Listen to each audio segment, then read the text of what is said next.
சத்தி, ம் என்னம்மா கடைக்கு போகிறேன், ஏதாவது வாங்கணுமா? ஆமாம் ஆமாம், கடைக்கு போனீங்கன்னா கண்டிப்பாக வேர்க்கடலை வாங்கிட்டு வாங்க. வீட்டில் வேர்க்கடலை முடிஞ்சு போச்சு. நம்ம வேர்க்கடலை இல்லாமல் கையும் ஓடல காலும் ஓடல. 4 days ஆயிடுச்சு வேர்க்கடலை சட்னி பண்ணி. ஏம்மா ஃபஸ்ட்டு வாங்கினது நிறைய வாங்கினோமே, எல்லாம் காலியா? ஆமாம், அது 3 பேக்கெட் வாங்கினோம். ஆமாம், ஒரு பேக்கெட் நம்ம சும்மாவே சாப்பிட்டே முடிச்சிட்டியா? ஆமாம், சமைக்கும் போது ஏதாவது சீரீஸ்லாம் ரொம்ப மும்மரமாக போச்சுன்னா ஏதாவது சாப்பிட்டுட்டே பார்க்கணும் போல தான் இருக்கு. டேய், சாப்பிட்டே காலி பண்ணிட்டியா? ஆமாம், காலி ஆயிடுச்சு. வேர்க்கடலை வாங்கிட்டு வாங்க, எல்லாமே ரேட் ஏறிடுச்சுன்னு வேற சொல்றாங்க. எவ்வளோ விற்கிறானோ என்னமோ. ஆமாம், போன தடவையே அவன் எடக்கு முடக்கா ரேட்டு சொன்னான். 1 கிலோ 300 சொன்னான். எனக்கு தெரிஞ்சு நம்ம வாங்குற கடை இவன் கொஞ்சம் அதிகமாக சொல்கிறான்னு நினைக்கிறேன். அப்படியா? நம்ம இதுக்கு முன்னாடி 200 தான் வாங்கியிருக்கோம். 1 கிலோ வாங்குவோம், 200 தான். அரை கிலோவா கேட்டினா 100 தான் வாங்கியிருக்கான். இவன் தான் 150 சொன்னான். சரி, பார்க்குறேன், இந்த தடவை போய் கேட்டு பார்க்குறேன் என்ன சொல்கிறான்ட்டு. மறுபடியும் இருந்தாலும் வாங்கிட்டு வந்துடுமா, நீ எங்கே போறியோ அந்த வேலையை முடிச்சுட்டு வாங்கிட்டு வந்துடு. சரி, ரேட் அதிகமாக இருந்ததுன்னா பார்க்கலாம், வேற எங்கேயாவது ட்ரை ஆமாம், பண்ணலாம். நெக்ஸ்ட் டைம் வேணால் வேறு எங்கேயாவது வாங்கிக்கலாம். சரி, நான் போகிறேன், போய் வாங்கிட்டு வரேன். சரி, பத்திரமா போயிட்டு வாங்க.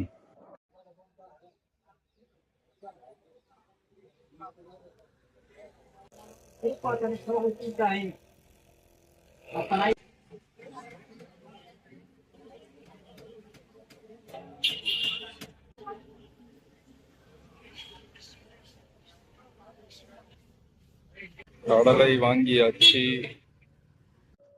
தோசை மாவு வாங்கிட்டு வந்தாச்சு. என்ன பண்ண போகிறேன்? தோசை மாவு வாங்கிட்டு வந்துட்டீங்களா? சூப்பர். இதோ அவ்வளோதான் சட்னி. வேர்க்கடலை வாங்கிட்டு வந்தீங்கல்ல, வேர்க்கடலை சட்னி. ஓ, சூப்பர். 10 minutesல ரெடி ஆகிடும், சாப்பிட்றலாம். எப்படி பண்ண போகிற? ரெசிபியை சொல்லிடு எல்லாருக்கும். ரெசிபி சொல்லுமா? வேர்க்கடலை சட்னி பண்ணுறதுக்கு தேவையான பொருட்கள், முதல்ல வேர்க்கடலை. ஃபஸ்ட்டு வேர்க்கடலை வேணும். வறுத்த வேர்க்கடலை வாங்கிக்கோங்க. வாங்கிட்டு வந்து வீட்டில் வறுக்கிறதெல்லாம் அதெல்லாம் எனக்கு டேஸ்ட்டு சரிப்பட்டு வரல. நிறைய பேர் அப்படி வறுக்கிறாங்க, அது ஒரு மாதிரி அந்த எண்ணெய் ஸ்மெல் அடிக்குது. ஸோ நல்லா வறுத்த வேர்க்கடலை. நாங்கள் எங்கே வேர்க்கடலை வாங்குவோம்னா அந்த மண்ணில் வேர்க்கடலை போட்டு வறுப்பாங்க. மண்ணு தானம்மா அது? சட்டி சூப்பராக இருக்கும். அந்த வேர்க்கடலை தான் சுட சுட வரும். அதில் கடலை. அதெல்லாம் இப்போ இருக்கிறது இல்லை, ஆனால் ஒரு சில ஏரியாவில் இன்னும் இருக்கு. ஃபர்ஸ்ட்லாம் ரோட்லேயே தள்ளிட்டு வருவாங்க. என்ன மண்ணெல்லாம் காஸ்ட்லி, அதெல்லாம் அந்த பீச்சில் விற்கிறதுக்கு ஃபர்ஸ்ட்லாம் அப்படி வரும். அந்த வேர்க்கடலை நீங்கள் சாப்பிட்ருந்தீங்கன்னா தெரியும், நல்லா இருக்கும். அது காஸ்ட்லி. அது கடலை கடையில் வந்து கொஞ்சம் நல்லா பண்ணுவாங்க. அந்த வேர்க்கடலை ரொம்ப நல்லா இருக்கும் சட்னி பண்ணுறச்ச. வேர்க்கடலை சட்னி ஒவ்வொருத்தர் ஒரு மாதிரி பண்ணுவாங்க. என் ஸ்டைல் நான் காட்டுறேன். ஃபர்ஸ்ட் என்ன பண்ணுற?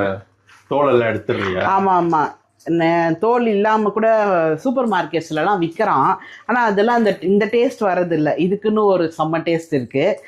அது சாப்பிட்டவங்களுக்கு தான் தெரியும். என்னோடய ஃபேவரட் வேர்க்கடலை சட்னி. அஜுக் ஃபர்ஸ்ட்லாம் வேர்க்கடலை சட்னியே பிடிக்காது. ஸோ அவருக்கு ஒரு சட்னி, எனக்கு இந்த சட்னி நான் பண்ணுவேன். இப்போ ரீசெண்ட் டைம்ஸில் அவருக்கு ரொம்ப பிடிக்க ஆரம்பிச்சிருச்சு. ஆமாம், ஃபஸ்ட்டுலாம் அது ரொம்ப ஹெவியாக இருக்கும். நீ நைட்டு பண்ணி கொடுப்ப, அந்த சட்னியே ரொம்ப திக்காக இருக்கும். நைட்டு சாப்பிட்டா ஒரு மாதிரி டைஜஸ்ட் ஆகாத மாதிரியே இருக்கும்.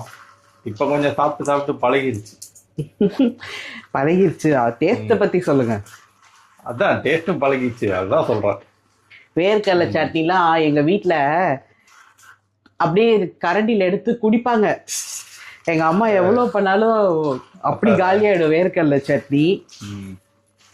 சரி, நிறைய பில்டப் கொடுத்தாச்சு. நம்ம நேராக ரெசிபி பார்ப்போம். ஃபஸ்ட்டு தோலை எடுத்துடணும்.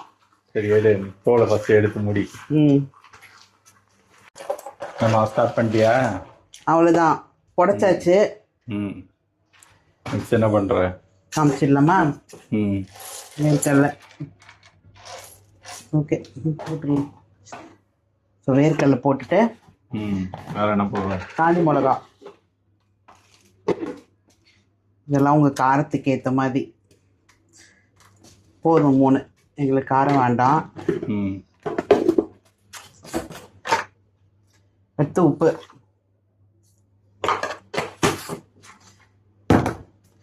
அவ்வளோதான். இது வந்து என் மூடை பொறுத்து. இப்போ திடீர்னு ஹெவியாக இருக்குது ஃபீல் பண்ணுறேன் அப்படின்னா ஒரே ஒரு சின்ன பூண்டு போடுவேன். இன்னைக்கு பூண்டெல்லாம் போடல.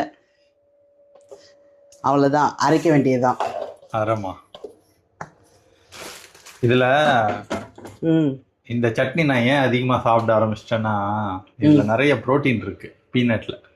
ம் புரியுதா? ஹெல்த்தி ஃபேட்டும் இருக்கு. ம் So அதெல்லாம் நல்லது, உடம்புக்கு நல்லது இந்த இது.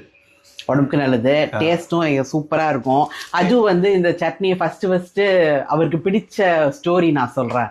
நம்ம வந்து ஹைதராபாத் போயிட்டு ரிட்டர்ன் ஆந்திரா வழியாக வரச்ச நைட்டு எங்கேயுமே டின்னர் டைம் ஆயிடுச்சு.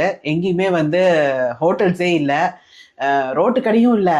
அந்த ஒரு ஸ்ட்ரெச்சும் உண்டு, அந்த ஸ்ட்ரெச்சில் கடைகளே இருக்காது. நாங்கள் கொஞ்சம் பிளான் பண்ணாமல் நைட்டு கிளம்பிட்டோம்.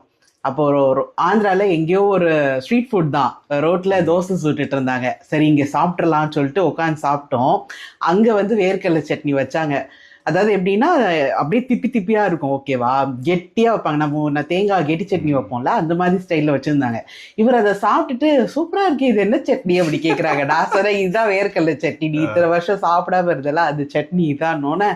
அப்படியா, சரி எனக்கு இனிமேல் படிக்கூட அப்படி சொன்னாங்க. இதான் அஜு ஃபர்ஸ்ட் அவர் பிடிச்ச வேர்க்கடலை சட்னியோட பேக் ஸ்டோரி. சூப்பர். அரைச்சிட்டு பார்க்கலாம். சரி, சட்னி அரைச்சாச்சு.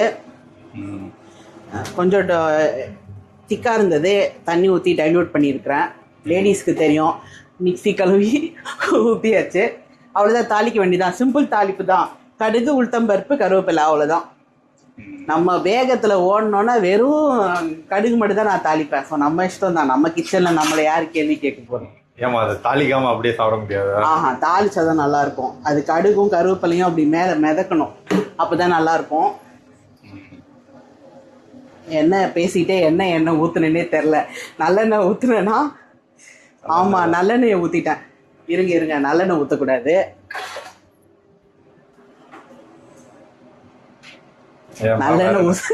நல்லெண்ணெய் ஊற்றக்கூடாது, ஒரு மாதிரி ஆயிடும் நல்லெண்ணெய் ஊற்றுனா. வேற என்னன்னாலும் ஊற்றலாம், கொஞ்சம் எண்ணெய் போதும். இந்த சட்னி இப்போ பார்க்கறதுக்கு பிளெயினா இருக்குல்ல, இப்போ நீங்க தாளிச்சிட்டிங்கன்னா மேலே பார்க்க அழகா இருக்கும். அதுக்காக டெக்கரேஷனுக்கு தான்.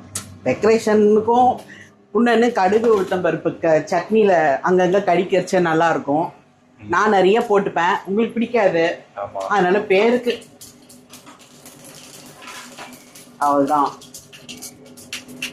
இந்த தாளிக்கிற சத்தம் எத்தனை பேருக்கு பிடிக்கும் சொல்லுங்க? எனக்கு ரொம்ப பிடிக்கும். சல்லுன்னு ஒரு சத்தம் வரும்.